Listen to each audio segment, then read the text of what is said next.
A todas e a todos o meu cordial boa tarde.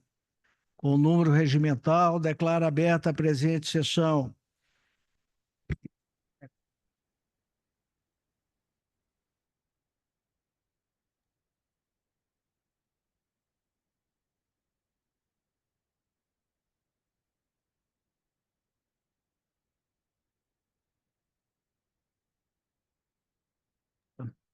Sem objeção às atas da 90ª e 91ª sessões, ficam aprovadas.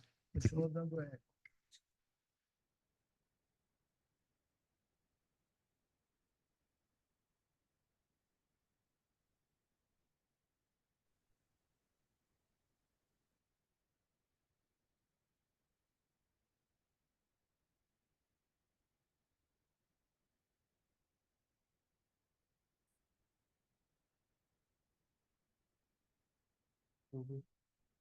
Oi?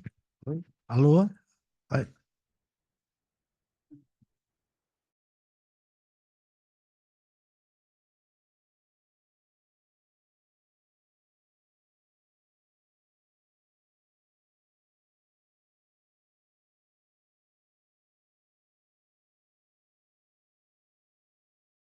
Goiânia, relatoria da desembargadora Ludmila, requerente republicanos, advogados Gustavo Pereira Bueno, Lindolfo Gonçalves Guimarães, Luiz Otávio da Cunha Álvares, doutor Vandir Alan de Oliveira, advogadas Natália Cristina Machado, Tatiele Oliveira Alencar, interessados João Campos de Araújo, advogados Gustavo Pereira Bueno, Lindolfo Gonçalves Guimarães, Luiz Otávio Cunha Álvares, interessado Maria do Carmo Moreira, advogados Gustavo Pereira e outros, advogado Natália Cristina Machado, para a sustentação oral, doutor Vandir, que já se encontra na tribuna, a quem concedo a palavra pelo prazo regimental.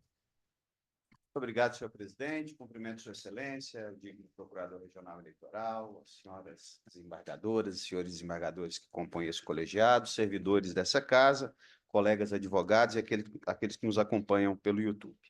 Excelências, aqui é uma prestação de contas eleitoral do Partido Republicano Estadual referente às eleições de 2022. Qual que é a matéria que é digna de destaque por vossas excelências aqui, uma vez que a jurisprudência com relação à prestação de contas das eleições de 2022 já enfrentou a maioria dos temas debatidos nessa prestação de contas.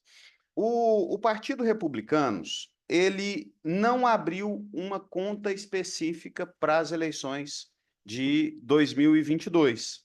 O que ele fez? Ele utilizou a conta já existente do partido e toda a transação referente às eleições de 2022 foi feita nessa conta. Nesse sentido, toda a movimentação financeira de agosto a dezembro, ela diz respeito às eleições, às contas referentes às eleições. A movimentação financeira havida no primeiro semestre diz respeito às contas anuais. Há dois processos em tramitação: o processo das contas anuais, cujas contas referente a janeiro a julho estão sendo analisadas lá no processo de prestação de contas anual, e as contas eleitorais de agosto a dezembro é objeto dessa análise aqui. Nesse sentido, os itens que precisam ser excluídos da análise de vossas excelências são aqueles que constam lá dos itens 6.2, 6.12, 6.14, 1 e 2, itens 10, 11 e 1 e item 18. Feita essa distinção, que aqui não há má-fé e nem há também impedimento à análise da transparência das contas, uma vez que há essa segregação de modo muito claro, não há partes da prestação de contas anual movimentada no segundo semestre. Essa diz respeito tão somente ao primeiro semestre. Então, havendo transparência, havendo possibilidade dessa justiça especializada fazer a análise da rigidez das contas, trata-se de uma irregularidade formal que não há de conduzir à desaprovação das contas tão somente por conta dessa irregularidade formal. O que que sobra, então, de se analisar, superada essa questão? Os itens atraso na entrega de relatório financeiro, divergência de dirigentes partidários, devidamente esclarecido ao longo da prestação de contas eleitorais, a variação entre os saldos de prestação de contas final e retificadora são irregularidades formais que, conforme a remansosa jurisprudência dessa Corte, são passíveis de serem ressalvadas desde que não haja nenhum outro elemento ali a indicar a irregularidade dessas contas.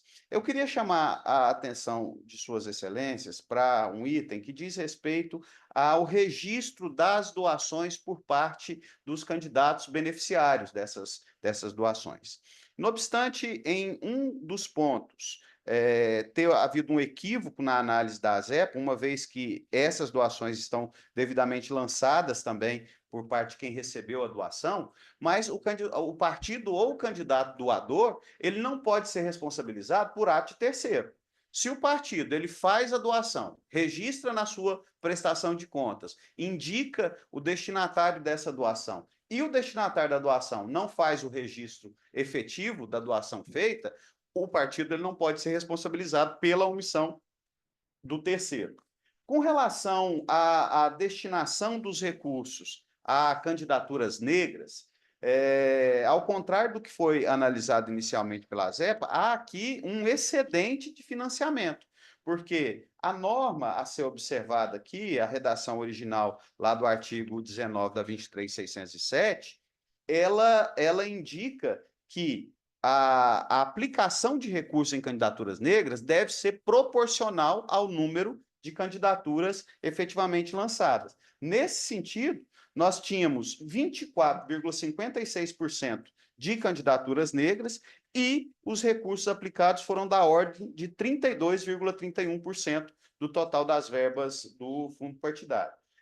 No mesmo sentido, a aplicação referente aos recursos nas candidaturas femininas, que a redação a ser observada, que é a redação anterior, da 23.607, que atualmente impõe que esses recursos sejam disponibilizados até o 30º dia anterior à data das eleições, essa redação ela não havia na resolução original, que previa que os recursos correspondentes aos percentuais previstos no parágrafo 3º desse artigo devem ser distribuídos pelos partidos políticos até a data final da entrega da prestação de contas parcial. Portanto, não há irregularidade quanto a este item. Então, nesse sentido, Excelências, levando em conta tudo que consta dos autos, as manifestações anteriormente trazidas pelo partido e sobrelevando também os princípios da razoabilidade e proporcionalidade, é que se requer a aprovação, ainda que com ressalvas das contas. É a sustentação. Muito obrigado, presidente. Está gratido. Com a palavra, a eminente relatora.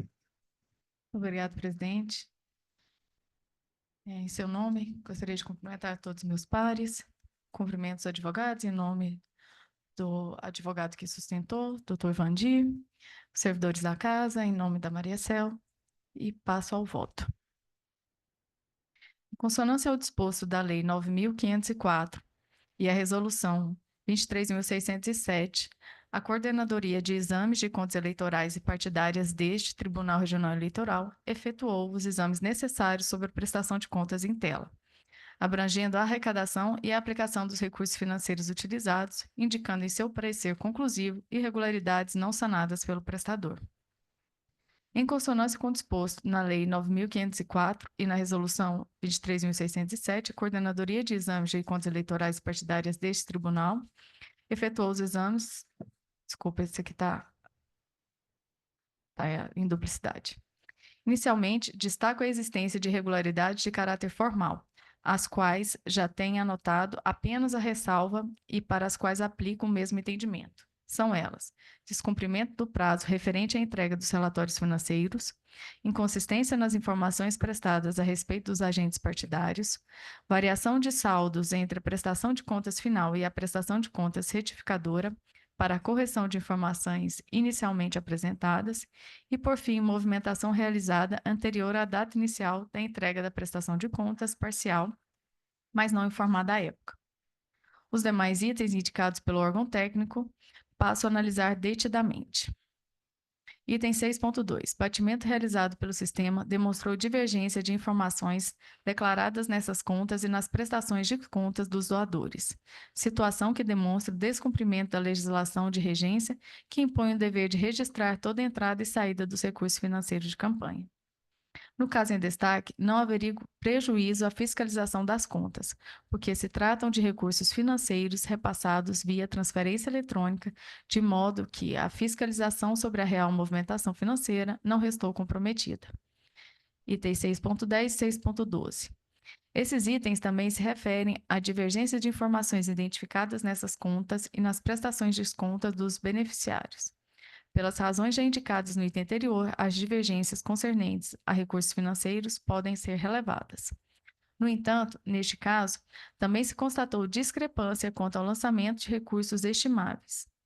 As informações obtidas pelo sistema indicam que os beneficiários registraram em suas prestações de contas o recebimento de recursos estimáveis do partido político, mas o partido político não registrou o repasse. É comum que o partido realize despesas com propaganda para todos os filiados, e embora a legislação dispense a apresentação de recibo eleitoral para esse tipo de gasto, exige-se o registro para fins de controle dos recursos estimáveis repassados. Diante disso, mantenham a irregularidade quanto à omissão dessas informações. Item 6.12.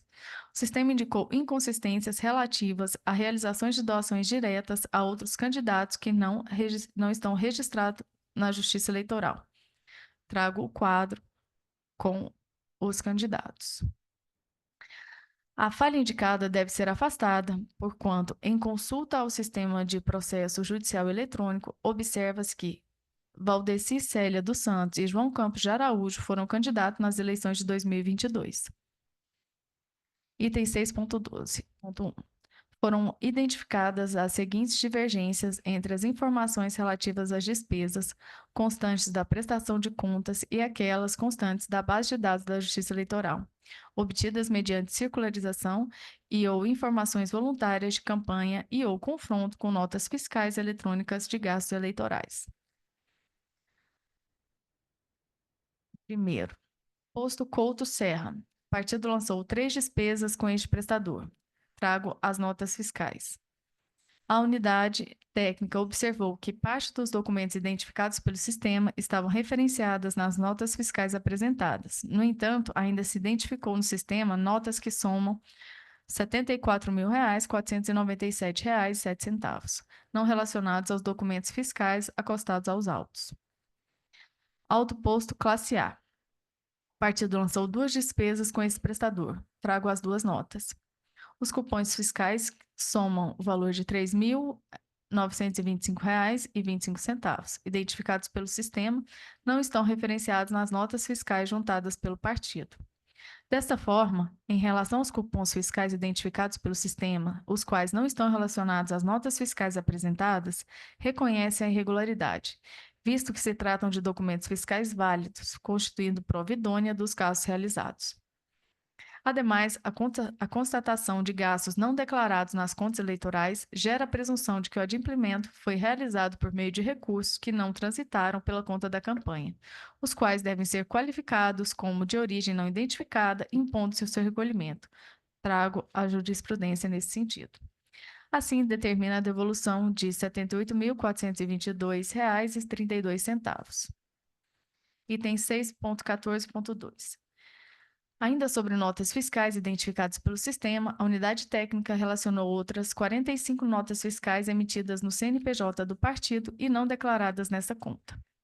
As referidas notas se encontram devidamente válidas e não há informações de cancelamento, razão pela qual se impõe a devolução de R$ 18.762,25, nas mesmas razões que o item anterior. Tem 7.4.2. Apurou-se que o requerente não destinou o valor mínimo do fundo partidário referente à cota de candidaturas de pessoas negras.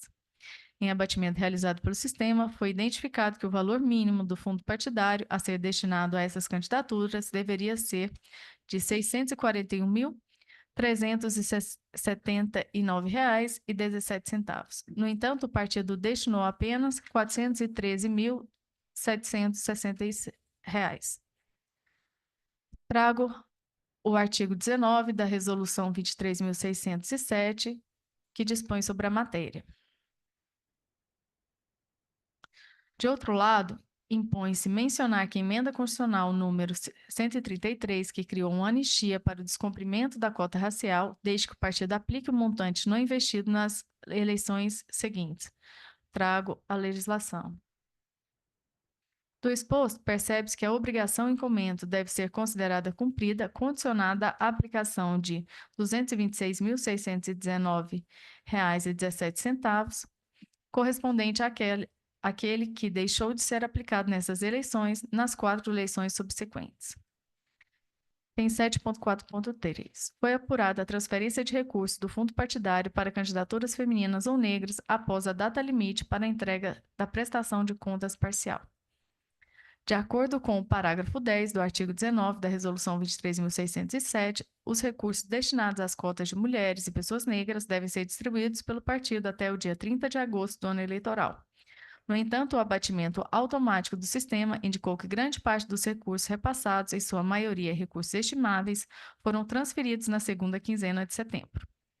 Ao avaliar os dados, entendo que a relação apontada pelo sistema não é suficiente para constatar o descumprimento da norma. Isso se deve ao fato de que o registro das despesas pelo partido é realizado mediante a apresentação da nota fiscal correspondente à prestação de serviço. E em campanhas eleitorais, é comum que a contratação e aquisição de materiais necessários ocorra ao longo da campanha, com a emissão de nota fiscal apenas ao final. Portanto, na ausência de outros elementos de prova, considero a norma devidamente cumprida. Item 10. O sistema promoveu o batimento entre as informações financeiras declaradas nas contas e a movimentação financeira dos extratos bancários, gerando as seguintes inconsistências. Item 10.11.1. Constatou-se divergências entre a movimentação financeira registrada na prestação de contas e aquela registrada nos extratos eletrônicos relativos, trago o número da conta. O partido, em sua defesa, alegou que se trata de gastos que datam de 27/7/2022, antes do início do período eleitoral. Por isso, foram declarados na prestação de contas anual. Embora haja irregularidade contra a movimentação financeira na conta específica de campanha, esses gastos serão analisados na prestação de contas de exercício, razão pela qual faço apenas a anotação das ressalvas. Item 10.11.3 e o 10.11.2. Esses itens tratam de existências de receitas e despesas declaradas no sistema, mas ausentes nos extratos bancários.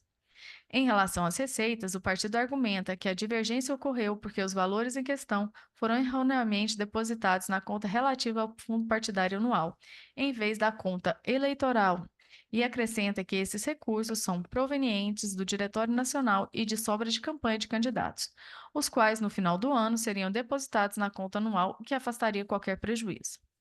No que se refere às despesas, o partido explica que a divergência ocorreu porque a conta do fundo partidário eleitoral não apresentou movimentação, estando os extratos zerados.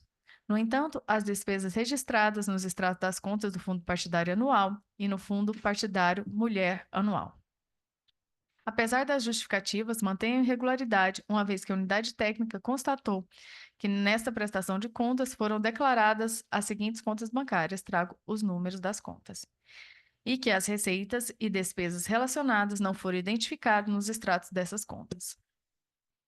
Item 18. Em relação aos gastos registrados, apurou-se que, em relação à fornecedora Teisa Vanessa Souza Gomides, o partido celebrou 2 contratos com valores distintos.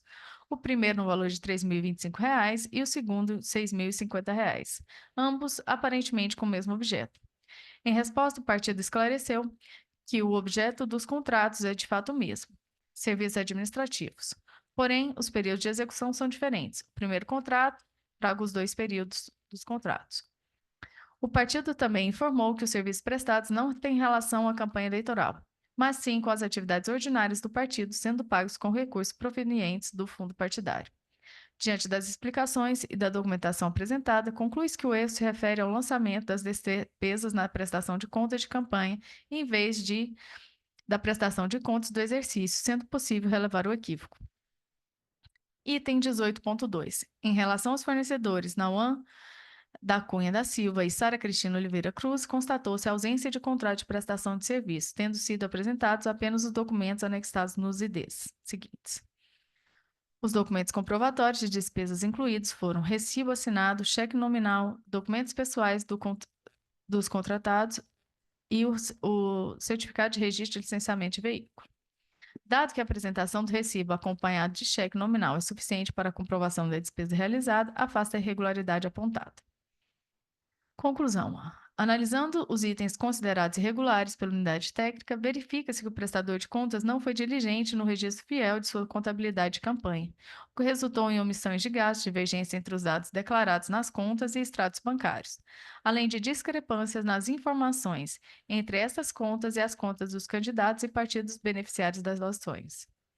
Tais irregularidades comprometem a fiscalização da movimentação financeira, levantando dúvidas sobre a veracidade dos dados apresentados, razão pela qual considero a situação gravíssima. Neste contexto, as irregularidades analisadas em conjunto afetam a regularidade e a confiabilidade das informações, impondo assim desaprovação das contas. Diante do exposto, julgo desaprovada a prestação de contas do Partido Republicano referente às eleições de 2022, com fundamento no parágrafo 1º do artigo 79 da Resolução do TSE 23.607, determinando a devolução do erário da quantia de R$ 97.184,57. Por oportuno, considero cumprida a cota relativa ao financiamento de candidaturas negras, condicionada à aplicação de R$ 226.619,17 nas 4 eleições subsequentes. É como voto, presidente. Pois não, o voto da eminente relatora no sentido de desaprovação das contas. Como vota o desembargador Ademir? Obrigado, presidente. Cumprimento Vossa Excelência. Excelência está sem áudio, desembargador.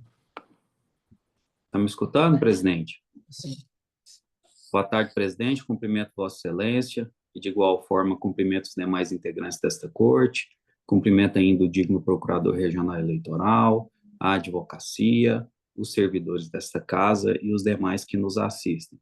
Presidente, eu vou ficar com vista em bancada dos autos, só para eu verificar a questão das irregularidades aqui que vai gerar desaprovação.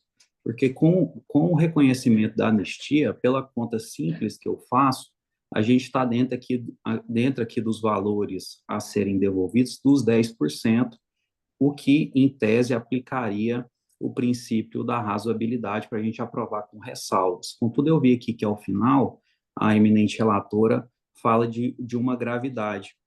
Eu quero ficar só em bancada para verificar se essa gravidade aqui mencionada enseja ou não a desaprovação, porque pelos valores devolvidos não enseja.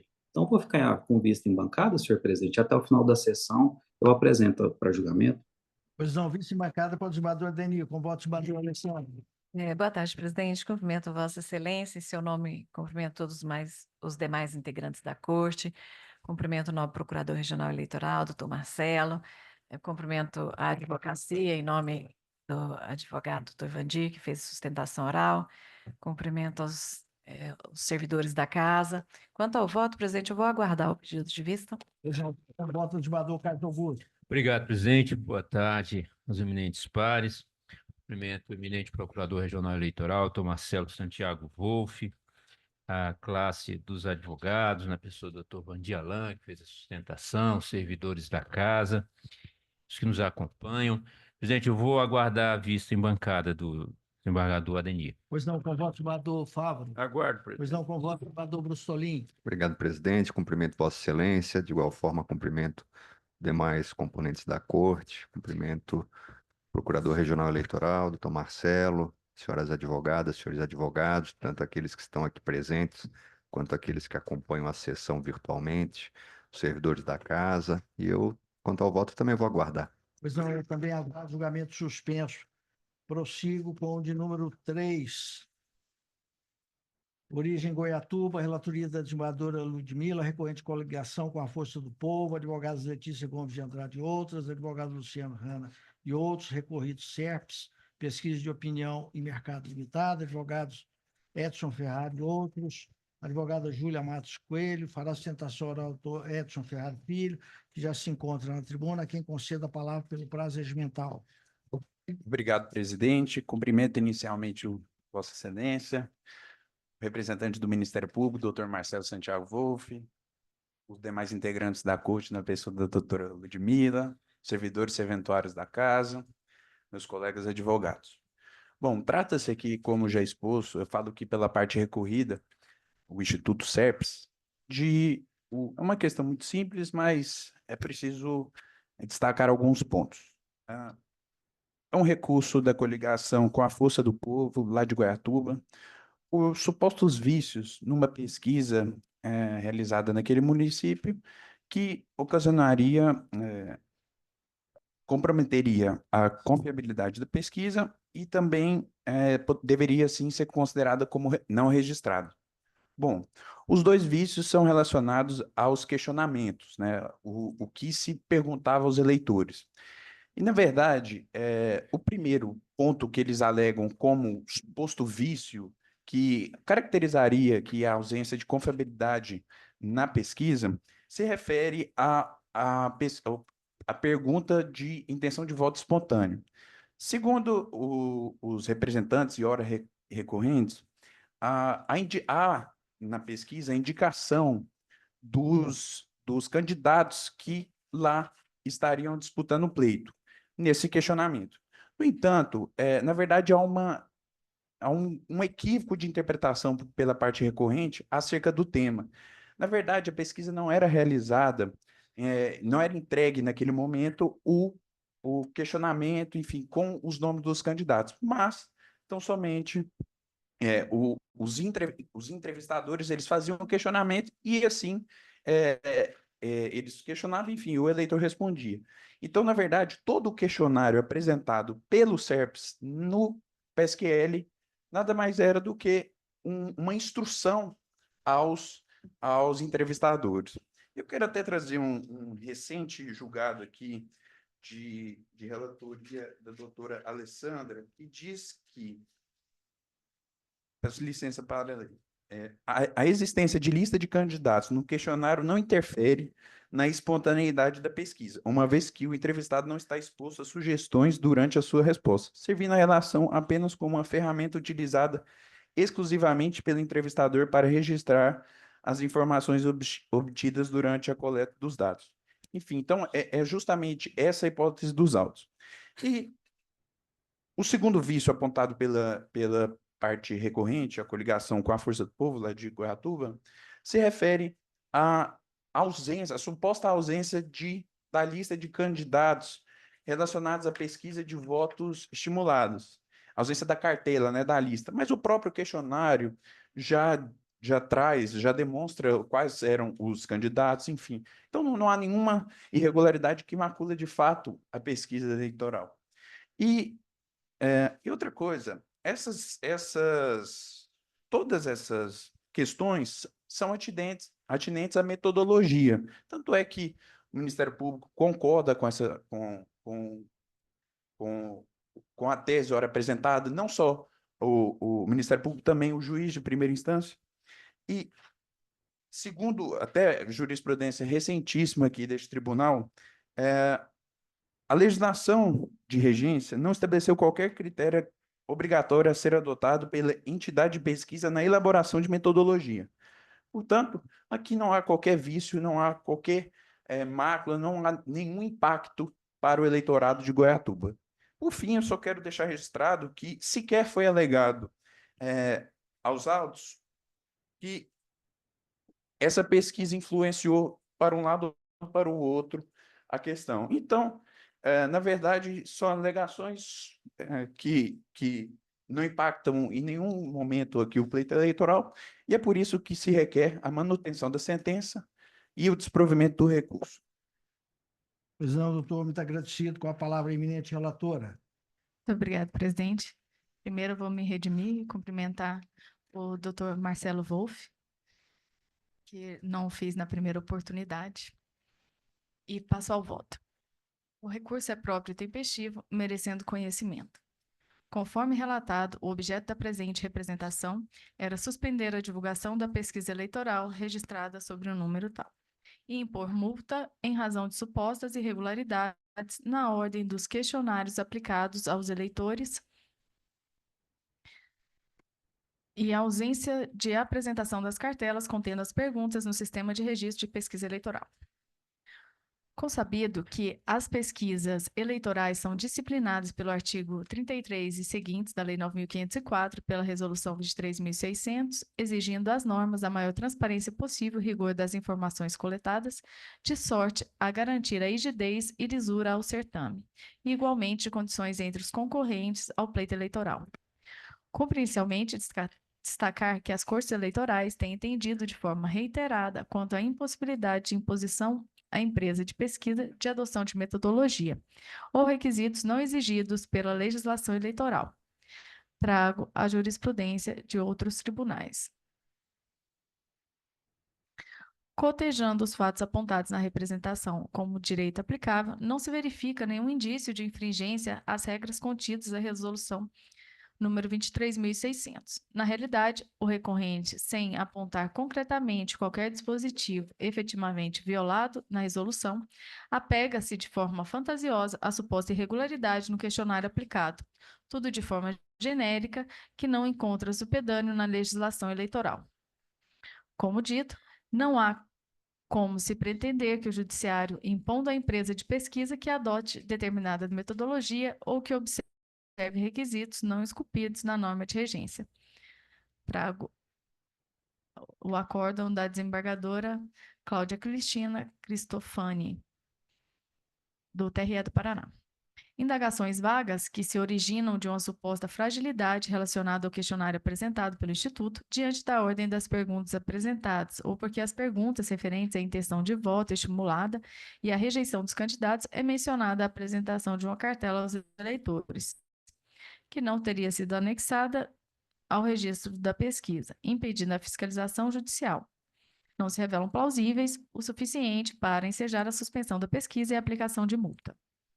A regra processual aplicada é clara, que cabe à parte impugnante o ônus de demonstrar sua inadequação. Trago o mesmo acórdão da desembargadora Cláudia Cristina. É importante frisar que o ordenamento jurídico brasileiro, especialmente em matéria eleitoral, valoriza a liberdade de expressão e o direito à informação. A suspensão da divulgação de pesquisas eleitorais é medida excepcional, que deve ser aplicada apenas em caso de violação flagrante das normas que regem as pesquisas, o que não se verifica de forma contundente nos autos. Além disso, a pesquisa foi realizada por um instituto de pesquisa regularmente registrado e autorizado pela Justiça Eleitoral, o que reforça sua presunção de legitimidade. Ante o exposto, conheço e nego provimento ao recurso. É o meu voto que dou lido, conferido e publicado em sessão, caso acompanhado dos meus pares. Pois não, voto eminente relator nesse sentido de desprovimento do recurso. Com voto do desembargador Adenir. Mesmo voto, presidente. Pois não, com voto do desembargador Alessandra. Acompanha a relatora, presidente. Pois não, com voto do desembargador Carlos Augusto. Também acompanho, Pois presidente. não, com voto do desembargador Fábio. Com a relatora. Pois não, com voto do desembargador Brustolin. Também acompanho. Eu acompanho, está sendo este o resultado do julgamento encerrado. Eu prossigo de número 4, recurso eleitoral, origem Pameri, relatoria do desembargador Brustolin, recorrente Wilker Pereira Silva, advogado Horácio Carlos Daia de Faria, recorrida coligação, vamos continuar. Advogado Leonardo de Oliveira Pereira Batista, fará sustentação oral do doutor Horácio Carlos Daia Faria, a quem conceda a palavra pelo prazo regimental. Excelentíssimo senhor doutor desembargador presidente do Egrégio Tribunal Regional Eleitoral do Estado de Goiás, excelentíssimo senhor doutor desembargador Rodrigo de Melo Brustolin, a quem saúdo relator deste processo, a quem saúdo os demais desembargadores, ilustríssimo senhor procurador regional eleitoral, colegas advogados que também acompanham o feito. Excelência, trata de uma apelação, num recurso eleitoral, tendo em vista que o recorrente emitiu sua opinião sobre a questão da não incidência do piso salarial dos professores P2, P3 e P4 do município de Pameri. E é realmente uma opinião, portanto, é mérito dos julgadores. Apesar da inobstante integridade e inteligência do ilustre prolator do respeitoso arresto hora recorrido, data vênia, o mencionado sentenciante não agiu bem ao prolatário deciso questionado, sendo, portanto, esse merecedor de reforma por esse mérito dos julgadores. Haja visto que, ao requerida, foi dado o direito do exercício da pretensão. Entretanto, ao requerente, deve ser dado o direito de ver se processar de acordo com as leis desse país. Ora, Excelência, a primeira coisa que falta nos autos é as provas que realmente não houve o pagamento dos P1, P2, P3 e P4 dos professores do município de Pameri ao piso salarial. Portanto, trata-se de uma litigância de má-fé. Na realidade, Excelência, a realidade dos fatos é que o recorrente não cometeu nenhum deslize eleitoral ao publicar o vídeo e mensagem. Vejamos. Ao alegar que a recorrida não defende os direitos dos professores por não lutar pelo piso salarial, ou mesmo não ofendeu ninguém, simplesmente emitiu sua opinião, o que é permitido por lei, e não acatado pelo MM Juiz Acó, conforme se verifica na sentença. Como se não bastasse, o piso salarial concedido aos professores P1 e monitor, sem a atualização dos demais professores, achatou-se de forma clara o salário dos professores P2, P3 e P4, que estão recebendo praticamente o mesmo salário dos professores P1 e P1 e monitor, o que é um absurdo. Destarte, a sentença é errônea. Não aceitou a tese de que o recorrente não defende o direito dos professores, simplesmente porque não foi dado aumento aos níveis de educação. P2, P3 e P4 estão em defasagem salarial de mais de 40%. É de se destacar que o mesmo apenas emitiu sua opinião no sentido de dizer que, abre aspas, como professora, não lutou pelos direitos dos professores do piso salarial este que defasa o salário dos professores de 44%. Se ela não lutou nem pelo salário dos professores de sua categoria, será que ela vai lutar pelo restante? Ora, é apenas uma opinião que ele tem. Destarte, Excelência, os nossos tribunais, a Lei 23.610, no artigo 27, ele prevê, principalmente no parágrafo 1º, a livre manifestação do pensamento do eleitor identificado ou identificado na internet, somente passível de limitação quando ofender a honra ou a imagem de candidatos, partidos ou coligação, ou divulgar fatos sabiamente verídicos. No caso em tela, não aconteceu nada disso. Destarte, Excelência, que várias decisões do Tribunal Superior Eleitoral falam que a simples emissão de opinião não acarreta punidade. Desta forma, Excelência, não há o que se falar em multa por ter agido de forma sabiamente falsa.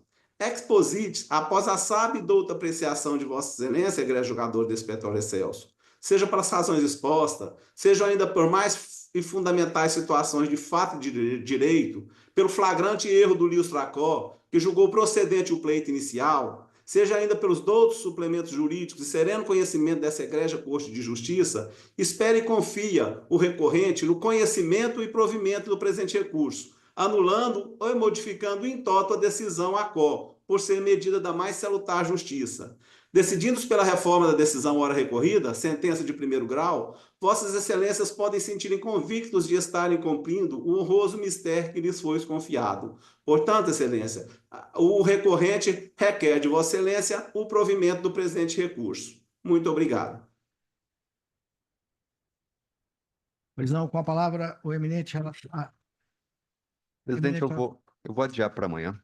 O julgamento adiado por indicação do relator. Não há mais sustentação oral. Chama o julgamento de número 1, Unidade de Segurança, Caldas Novas, relatoria de desembargador Fávaro. Vossa Excelência tem a palavra. Mandante de segurança da coligação Caldas Novas para todos, da decisão do juiz da 7ª Zona Eleitoral, que indeferiu o pedido de tutela de urgência nos autos da ação de investigação judicial eleitoral proposta pelo impetrante em face de Kleber Luiz Maia e Rodrigo Silva Lima, candidatos a prefeito e vice-prefeito de Caldas Novas. O procurador regional eleitoral opinou pela denegação da segurança, por entender que a decisão liminar proferida não padece de teratologia ou qualquer legalidade. Eu voto. Na origem, a impetrante ingressou com um pedido de investigação judicial, alegando abuso de poder econômico e político e uso indevido dos meios de comunicação. O pedido de tutela provisória de urgência foi liminarmente indeferido, motivação para o mandado de segurança. Os pedidos formulados pelo impetrante podem ser despedidos de dois grupos. Primeiro, antecipação da instrução probatória nos autos da AIX. E dois, a suspensão até a data da eleição da veiculação de programas de manifestação de opiniões em rádios da cidade.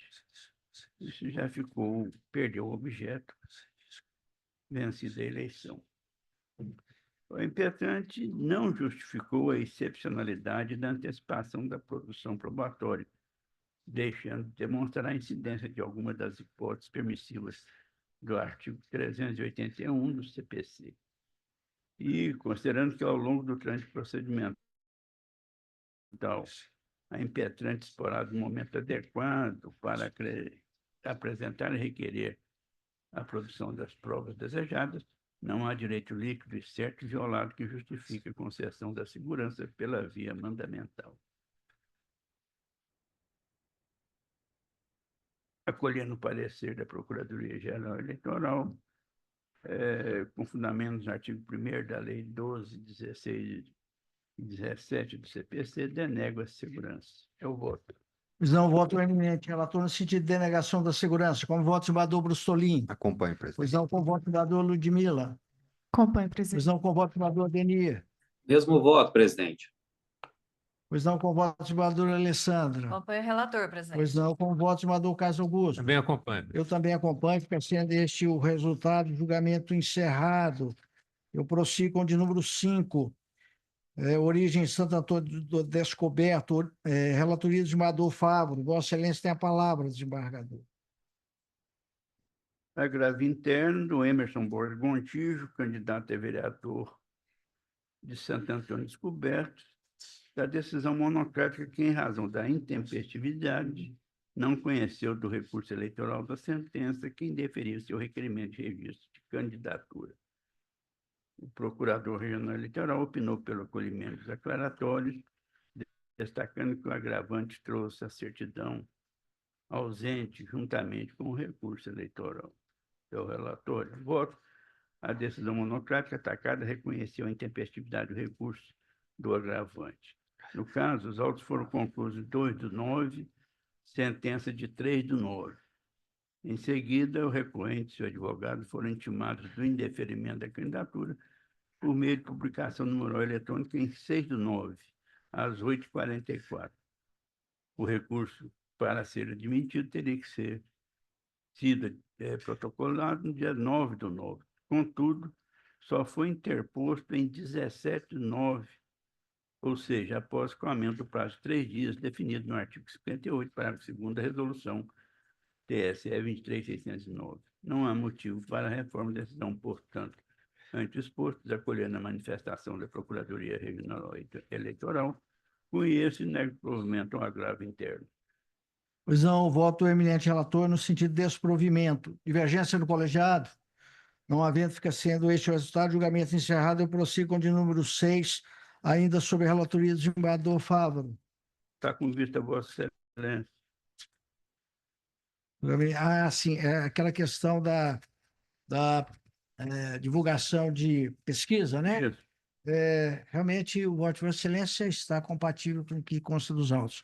Efetivamente, a empresa que fez a coleta de dados e as informações para efeito de pesquisa eleitoral não cumpriu o que for estabelecido. Ela dá o número de pessoas que foram pesquisadas ou ouvidas, mas ela não segue nenhum padrão para essa informação. Ela não tem metodologia. Ela efetivamente não supriu o que fora determinado. Por essa razão, a prestação, o oferecimento de pesquisa dessa natureza com essas irregularidades não tem possibilidade de ser permitida, de ser dada como regular. Por essa razão, eu acompanho o voto de Vossa Excelência e fica sendo este o resultado, no sentido que votou, consagrando a decisão de negar provimento aos recursos eleitorais. Eu prossigo de número 7, que está com vista ao desembargador Carlos Augusto. Pois não, presidente. Eu pedi vista, neste caso, de um processo relatado pelo desembargador Adeni, relativo à penhorabilidade de recursos do fundo partidário. Já o doutor Adeni, como a desembargadora Alessandra, destacaram a importância do julgamento, presidente, não em função do valor, que realmente é diminuto, 307, mas a própria manifestação do advogado foi encarecida essa questão de que a gente deveria ter bastante cuidado, porque envolvia recursos de fundo público e isso poderia ensejar o comprometimento desses recursos nesta e nas campanhas seguintes. O desembargador Adeni foi muito cuidadoso, como de costume, e orientou o seu voto, presidente, no sentido de que, neste caso, haviam se esgotados todos os expedientes para obter a satisfação do crédito, não havia mais bens para penhorar, né? E também louvou-se Sua Excelência numa possibilidade de aplicação analógica do artigo 41 da Resolução 23.709 de 2022, que prevê o desconto de recursos do fundo partidário quando houver condenação de ressarcimento por financiamento por fontes vedadas. A desembargadora Alessandra, a meu juízo, encaminhou a questão em outro sentido, de forma acertada, pelo menos assim, em relação às questões postas, e eu vou pedir vênias ao eminente relator para divergir, e destaco os seguintes pontos do voto divergente da desembargadora Alessandra. Que a questão diz respeito a derrame de santinhos, é multa eleitoral, né? E o artigo 44 da Lei 9.096, a Lei dos Partidos Políticos, de fato, ela não prevê que os recursos do fundo partidário possam ser empregados para o pagamento de multas eleitorais. Houve até uma tentativa, isso constou do texto da norma, mas foi vetado. Esta parte foi vetada e não houve derrubada do veto, né? Dizer, ficou a descoberta essa possibilidade de fazer a penhora relativa a multas eleitorais. O que o TSE admite é tão somente a flexibilização no caso de malversação de recursos do fundo, quando aplicados pelo próprio partido, quando o partido faz uma aplicação indevida. Não é o caso, porque aqui foi um candidato que derramou santinhos, que fez o derrame de santinhos, né? Então, também não se aplica essa orientação do TSE. E, por fim, há uma resolução, a 23.604, que diz expressamente o seguinte: os recursos do fundo partidário não podem ser utilizados para quitação de multas relativas a atos infracionais, ilícitos penais, administrativos ou eleitorais, ou para a quitação de encargos decorrentes de inadimplência de pagamentos, tais como multa de mora, atualização monetária ou juros. Desta forma, não obstante reconhecendo que a situação é difícil para o credor, né, aspecto suficientemente destacado no voto do eminente relator, eu vou pedir vênias para acompanhar a divergência, presidente. Pois não. Desembargador Fávaro. Com a divergência, presidente. Pois não. Julgamento concluído por maioria de votos. Recurso provido. Redatora para o acordo, desembargadora Alessandra Gontijo do Amaral. Vencido o eminente relator. Julgamento encerrado. Eu prossigo. De número 8, embargos de declaração no recurso eleitoral palestino de Goiás. Relator desembargador Ivo Fávaro.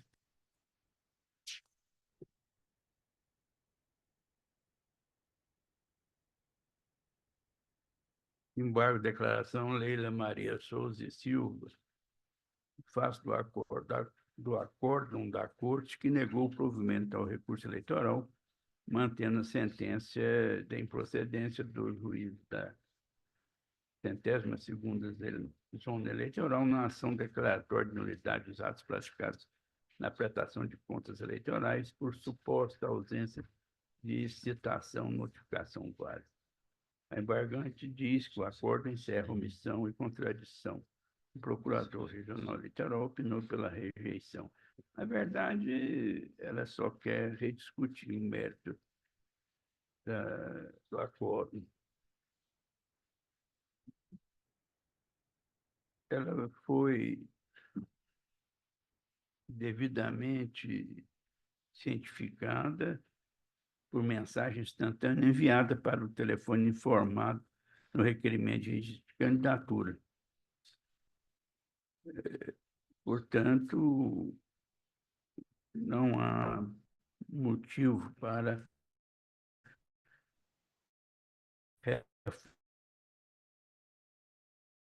reforma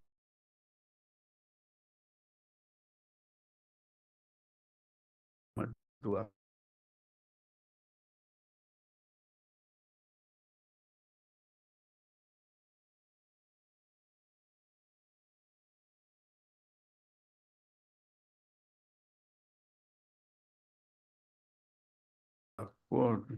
Eu rejeito os embargos declarados. Conheço do recurso eleitoral, pois tempestivo e preenche os requisitos de admissibilidade. Quanto, inicialmente, cumpre analisar a arguição de nulidade para ausência de fundamentação da sentença invocada pelo recorrente. A decisão atacada, ainda que de forma concisa, enfrentou adequadamente as questões essenciais ao deslinde da controvérsia, apresentou fundamentação suficiente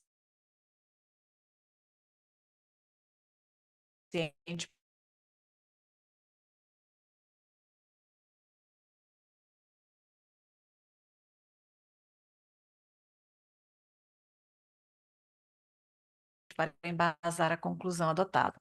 O fato de a sentença não ter abordado específico imparcial, motivo pelo qual entendeu que não caracteriza propaganda eleitoral negativa, acolhendo a manifestação do Ministério Público Eleitoral.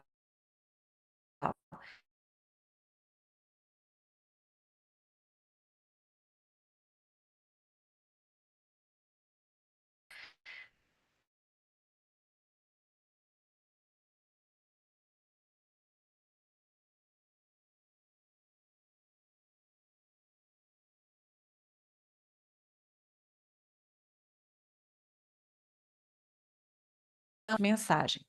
Você sabe que se votar no Velomar, elege o Nelson. Ele que foi preso na Operação Ouro Negro e era o favorito de Adib para ser o candidato. Não vamos correr esse risco, Catalão. Meu vice, Júnior Roque, é ficha limpa e eu não tenho vergonha de mostrá-lo.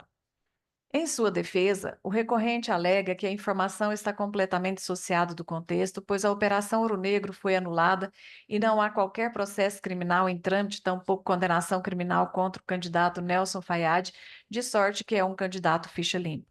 De plano, verifica-se que a informação trazida pelo representado em sua rede social não é verídica, tanto que não foi negada pelo recorrente. Conforme amplamente noticiado pela imprensa à época, Nelson Fayad realmente foi preso temporariamente no contexto da Operação Ouro Negro. A circunstância posterior de anulação das provas em razão do entendimento da Justiça de que as sucessivas prorrogações das interceptações telefônicas foram ilegais não apaga o fato ocorrido. O simples fato de o candidato ter seu registro de candidatura deferido não impede que fatos pretéritos de sua vida pública sejam mencionados no debate eleitoral, desde que verdadeiros e sem ofensas pessoais diretas. O tema guarda íntima relação com a política municipal e, dessa forma, está inserido no legítimo debate eleitoral. Eu trago aqui o teor do artigo 27 da resolução do TSE, que fala sobre a livre manifestação do pensamento, para embasar mais o voto nesse sentido. Posteriormente, trago jurisprudência do Tribunal Superior Eleitoral, no sentido de que não se sustenta a arguição ofensiva à honra e imagem de candidato por veiculação de informações alusivas a fatos pretéritos, levando-se em conta o que foi decidido pelo STF no julgamento do recurso que aqui menciono, no qual se firmou a tese de que o direito ao esquecimento não está albergado pelo contexto constitucional. De relatoria do ministro Paulo de Tarso Vieira, de 30/9/2022. Quanto à alegação de ausência de informação da rede social titulada Inova Catalão no registro de candidatura, ressalto que o representante não se desincumbiu do ônus de comprovar que a citada rede social pertence aos representados, que impede qualquer providência nesse sentido.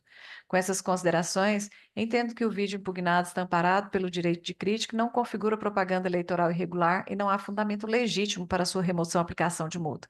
Ante o exposto, senhor presidente, eu acompanho o parecer da Procuradoria Regional Eleitoral, conheço, nego provimento ao recurso eleitoral interposto, mantendo integralmente a sentença que julgou improcedente o pedido da representação. Pois não, voto em eminente relator no sentido de desprovimento do recurso. Divergência no colegiado. Não havendo ficação deste o resultado, julgamento encerrado, eu prossigo com o de número 10, relatoria do desembargador Brustolin. Obrigado, presidente. Recurso é próprio, tempestivo, a razão pela qual conheço. Inicio pela análise de uma preliminar de legitimidade passiva, onde os recorrentes articulam que não teriam responsabilidade sobre a contratação ou divulgação de material, por consequência, não poderiam figurar no polo passivo da representação. Sem razão, contudo. Caso o mérito dos presentes autos constatem a propaganda irregular, todos os eventuais responsáveis, ainda que não sejam candidatos, devem responder nos termos do artigo 36, parágrafo 3º da Lei 9.504. Entendo ainda que, pela circunstância e particularidade do caso específico, aplicando-se as regras de experiência comum, se torna impossível acreditar que os beneficiários não tivessem conhecimento da conduta ilícita perpetrada. É nesse sentido a jurisprudência do tribunal, e cito precedente da lavra do Dr. Juliano Taveira Bernardes. Além disso, a propaganda eleitoral é também de responsabilidade dos candidatos, conforme dispõe o artigo 241 do Código Eleitoral. Então, rejeito a preliminar. No mérito, trata de propaganda irregular mediante efeito visual de outdoor. E compartilho com meus pares a foto com a propaganda, né, que tem a pecha de irregular. Entendo, né, inicialmente que não há nos autos informação objetiva capaz de comprovar que as medidas dos adesivos fixados no veículo excedam o limite estabelecido no artigo 20, parágrafo 3º da Resolução TSE 23.610, e cito o seu teor. Com relação às imagens colacionadas nos autos, não se consegue ter certeza, sem uma medida objetiva, se realmente a área individual de cada adesivo ultrapassa o tamanho permitido pela legislação eleitoral de meio metro quadrado. Os recorrentes, baseado no princípio da cooperação, poderiam ter colacionado aos autos as medidas exatas, porém entendo que não podem ser penalizados por sua omissão, diante da forte dúvida acerca do tamanho das propagandas, que no caso em tela encontram-se em uma zona cinzenta. Não desconheço que a ausência de medição de dimensões individuais não elide a multa, já que deve-se identificar se o engenho publicitário possui ou não efeito visual de outdoor. No caso, porém, os adesivos foram colocados separadamente, não havendo, a meu sentir, justaposição e nem tampouco efeito de uma peça única de propaganda, já que o espaço existente entre elas quebrou a continuidade visual e descaracterizou o alegado efeito visual de outdoor. Me parece que o caso se assemelha ao das bandeiras fixadas em vias públicas de forma intercalada, com considerável distância entre elas, que a jurisprudência já afirmou que não causam impacto visual de outdoor. Além disso, a cor cinza do carro de som não traz uma integração com as dos adesivos, evitando, ao meu ver, um impacto visual que autorize a aplicação da multa prevista na norma vigente. Trago a doutrina, outros precedentes dos tribunais. Então, por inexistir esse efeito visual de outdoor nas propagandas e havendo dúvidas que as dimensões superam o limite previsto na resolução TSE, não se pode aplicar a multa. Então, pelo exposto, conheço do recurso e dou provimento para reformar a sentença de primeiro grau e julgar improcedente a presente representação. É meu voto. Pois não, voto do eminente relator no sentido de provimento do recurso. Divergência no colegiado. Não havendo, fica sendo este o resultado de julgamento encerrado, eu prossigo com o de número 11, ainda sob a relatoria do desembargador Brustolin. Obrigado, presidente. Conheço dos embargos de declaração. Com relação inicialmente à alegada omissão quanto à análise dos recursos audiovisuais, eu entendo que o acórdão, de forma clara e fundamentada, abordou essa questão, concluindo que estes eram claramente perceptíveis como efeitos de edição, não havendo risco de confusão por parte do leitor médio. A decisão considerou que o eleitor possui plenas condições de discernir entre o cenário fictício e uma manipulação com viés realista. Não há, portanto, omissão a ser sanada quanto à análise dos recursos audiovisuais, mas mera resignação do embargante com o entendimento adotado pelo tribunal. Já no que se refere à suposta contradição e erro de fato, quanto às mensagens subliminares e à divulgação ofensiva, isso que comparava o candidato adversário a um lobo ganancioso, entendo que a alegação não se sustenta. A conclusão de que as críticas, ainda que contundentes, não ultrapassaram os limites do debate político-eleitoral, nem ridicularizaram o embargante, foi resultado de uma avaliação completa do material impugnado, considerando todos os seus elementos. No ponto, a discordância caracteriza a pretensão visando a rediscussão do mérito, que não é passível de correção pela via dos embargos de declaração. E cito aqui o trecho do acórdão em que trata exatamente da questão embargada. Então, na meu sentir, a matéria de fundo dos embargos seria realmente um novo julgamento sobre o mérito que é vedado nessa via recursal. Então, pelo exposto, conheço dos embargos de declaração, mas os rejeito, mantendo inalterado o voto. Esse é meu voto. O voto do eminente relator no sentido de rejeição dos embargos, divergência no colegiado, não havendo ficar ascendente o resultado do julgamento encerrado, eu procedo com o número 12, relatoria da desembargadora Ludmila. Obrigado, presidente. O recurso é próprio e tempestivo, merecendo conhecimento nessa instância recursal. Primeiro, eu vou abordar a preliminar de ausência de deficiência de fundamentação da sentença. Inicialmente, nota-se que a alegação da coligação Montevideo no rumo certo versa sobre o mérito da demanda e seu inconformismo com o resultado obtido. No parágrafo 1º do artigo 489 do CPC, invocado, trago o artigo para os meus pares. Contudo, a sentença recorrida não padece de ausência de embasamento ou fundamentação. Não se pode confundir deficiência de fundamentação com motivação diversa da pretensão pela parte. A sentença em voga citou as falas constantes no processo e jurisprudências pertinentes ao caso, assim como normas legais, alicerçando suficientemente a sua conclusão. Além disso, o juiz não está obrigado a enfrentar todas as teses suscitadas pelas partes, mas sim aquelas que são capazes de sustentar sua conclusão, conforme dispõe o artigo 489, parágrafo 1º, inciso 4º do CPC. Portanto, rejeito a preliminar. No mérito, analisando detidamente o vídeo objeto da controvérsia, chego à mesma conclusão do magistrado de primeiro grau, onde não se vislumbra a prática de propaganda eleitoral negativa e muito menos prova de impulsionamento do vídeo questionado, havendo indevida inovação recursal contra a boa-fé processual. É o que se extrai da degravação das falas. Vejamos. 12 anos. Tem 12 anos que tem gente engordando nessa panela. Você sabe de quem eu estou falando. Olhe para o seu lado, descubra quem comprou fazendas, quem tem caminhonetas, quem tem casas milionárias, que vive no luxo. 12 anos engordando aqui a população de Montevideo. Como destacou o magistrado, as falas questionadas no vídeo apresentado são ácidas, contundentes e envolvidas de ironia. Todavia, genéricas e reportam a suposta panela, expressão utilizada pelo recorrido, não havendo referência direta ao recorrente ou a qualquer pessoa identificada em seu meio político. Da mesma forma, a expressão quem comprou fazendas, quem tem caminhonetes, quem tem casas milionárias, que vive no luxo, são frases genéricas, de efeito, que apenas levam à reflexão do eleitorado, mas não atribuem as condutas a ninguém específico. Mesmo que desagradáveis, não autoriza o cerceamento automático ao exercício do direito de crítica.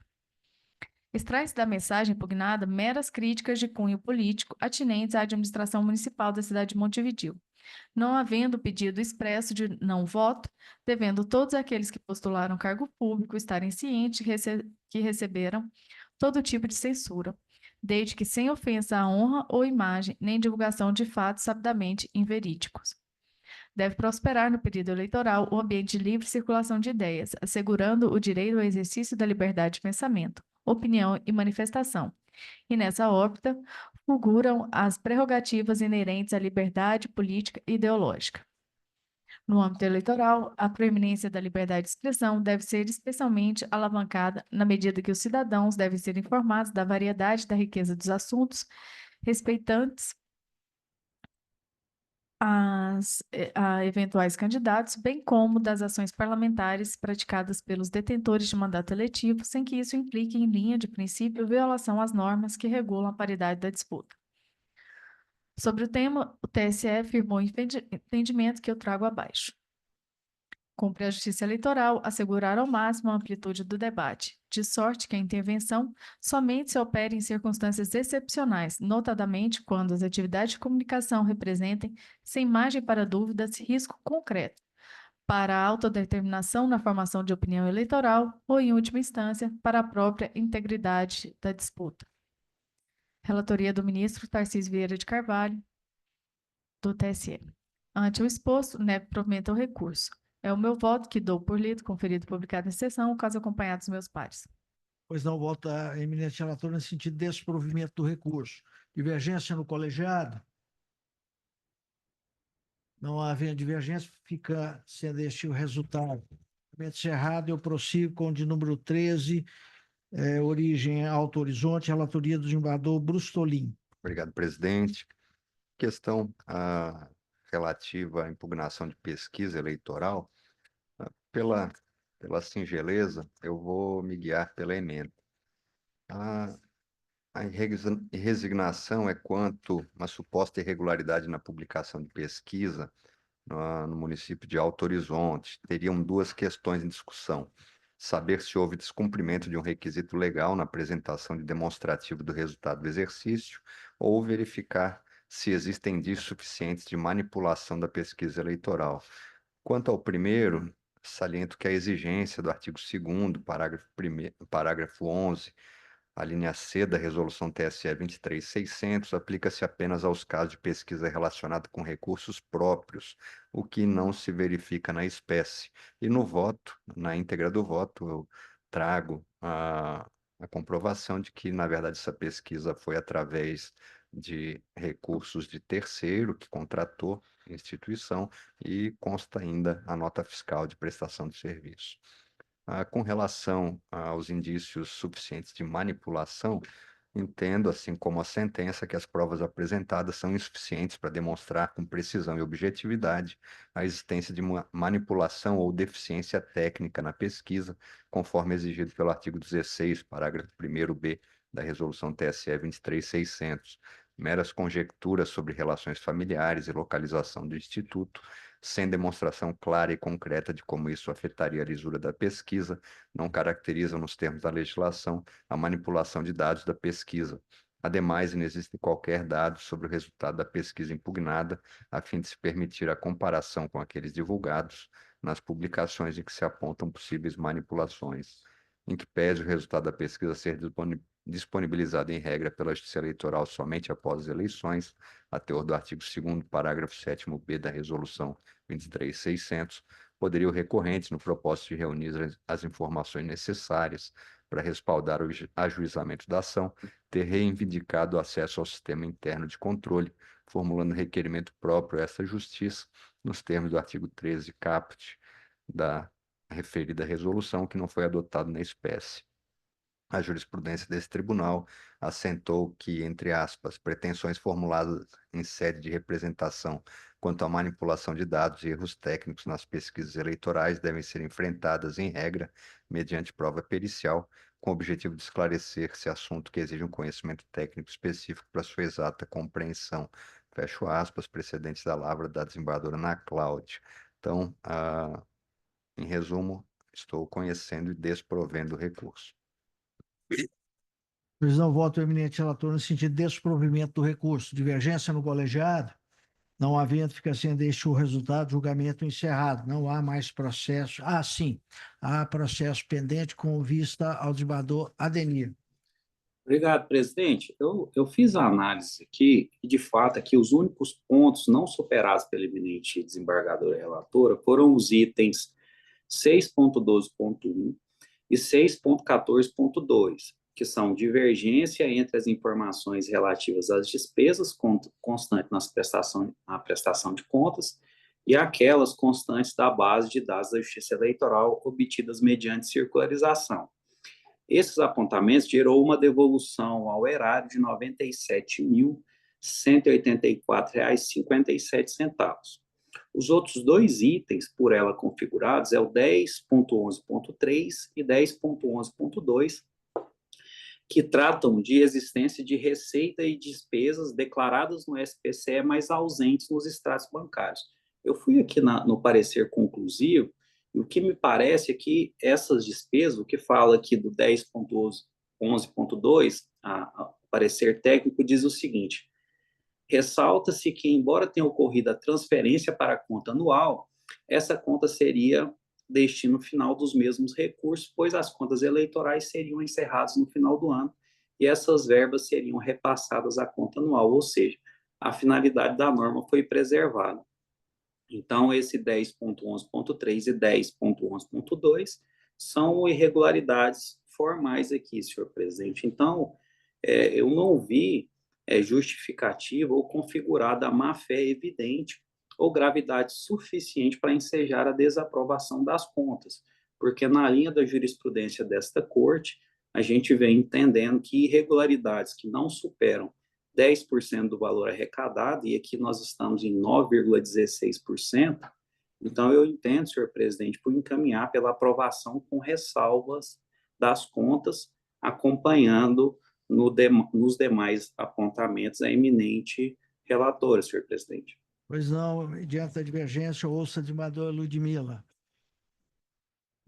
Presidente, eu estou analisando novamente, estou de acordo com a desembargadora Denir e eu vou refluir no voto e vou alterar o final, aprovando com ressalvas. Pois não, a eminente relatora evolui para aprovação com ressalvas. O desembargador Adenir já indicou o seu voto. O desembargador Alessandra. Eu acompanho a relatora agora, que ela Sim. expõe, né? Acompanho a relatora, presidente. Desembargador Carlos Augusto. Também acompanho, presidente. Pois não, desembargador Fávaro. Com a relatora. Pois não, desembargador Brustolin. Também acompanho. Eu também acompanho, então, contas aprovadas com ressalva. Julgamento encerrado, não há mais processo pendente de julgamento. Eu quero concitar os colegas e reafirmar o convite que já fiz na semana passada. Amanhã eu, o diretor-geral e secretários deste tribunal, faremos uma visita institucional às 9h à Procuradoria da República, atendendo a um honroso convite do Dr. Wolff, que faz essa manifestação para que estejamos lá e possamos estreitar as relações com o Ministério Público Federal, o que para mim é muito prazeroso e tenho certeza que para todos. E se os colegas e as colegas que puderem nos acompanhar, eu ficarei extremamente agradecido, envaidecido, tenho certeza que o Dr. Wolff também. Na oportunidade do dia 22 de outubro agora, terça-feira, às 14h, se fará presente um representante da Federação do Comércio, sistema SESC-SENAC, que virá ao tribunal oferecer informações a respeito dos oferecimentos de serviços que é objeto de termo de cooperação com essa instituição e como é que eles poderão ser acessados. Se os colegas e as colegas quiserem se fazer presente para obter maiores informações, fica aqui o convite. No dia 23, quarta-feira, às 14h, o historiador Nasser Chaú ministrará palestra intitulada Goiânia no contexto da história de Goiás. Será aqui no auditório do Tribunal Regional Eleitoral de Goiás e tenho certeza que é uma palestra que será muito proveitosa, porque é a aproximação com a comemoração do aniversário de Goiânia, 91 anos.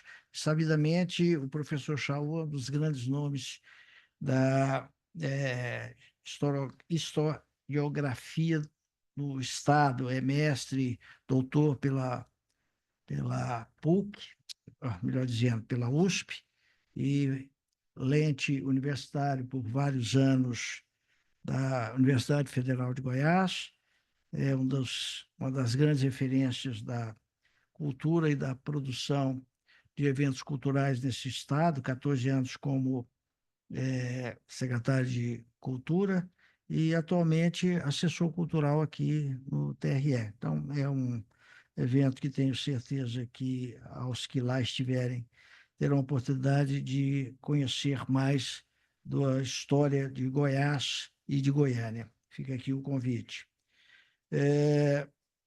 No mais, eu devo dizer ainda que agora no dia 17 e 18 de outubro estiveram no Tribunal de Justiça do Paraná, a convite daquele tribunal, a desembargadora Elizabeth, representando o tribunal, e a Ilana, assessora de Gestão e Informação dos órgãos externos do TRE. O evento é um evento de grandiosidade, de importância, porque o segundo Fórum Internacional de Integridade do Tribunal de Justiça do Paraná.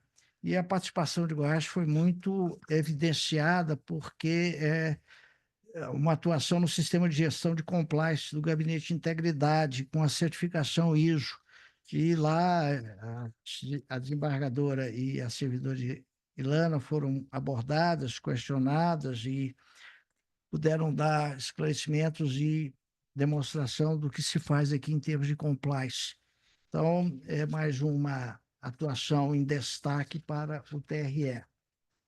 Verdade dos colegas e das colegas, se há alguma manifestação, registro, informação. Pois não, desembargador Bruce. Presidente, só complementando a informação que Vossa Excelência traz, né, ainda hoje, antes da sessão, me reuni com a Ilana, né, e ela, né, de forma, né, bastante animada, disse que foram vários os pedidos de outros tribunais, né, para ter mais informações sobre o Gabinete de Integridade, né, prática inovadora aqui do Tribunal Regional Eleitoral de Goiás. Então, faço também aqui, né, meus votos, parabenizando tanto a indicação dela para dar essa palestra no, no evento lá no Paraná, quanto parabenizando-a pela excelência do que foi passado, tanto que despertou o interesse de vários outros tribunais. É isso mesmo. Eu tenho dito, o meu slogan não é bom, mas é o que eu tenho para o momento. Este tribunal é joia, é diamante. Mais algum registro? Não havendo, fica encerrada a sessão com os meus agradecimentos aos colegas e às colegas, intérpretes de Libra, a todos e a todas. Recebam o meu cordial boa noite. Sessão encerrada.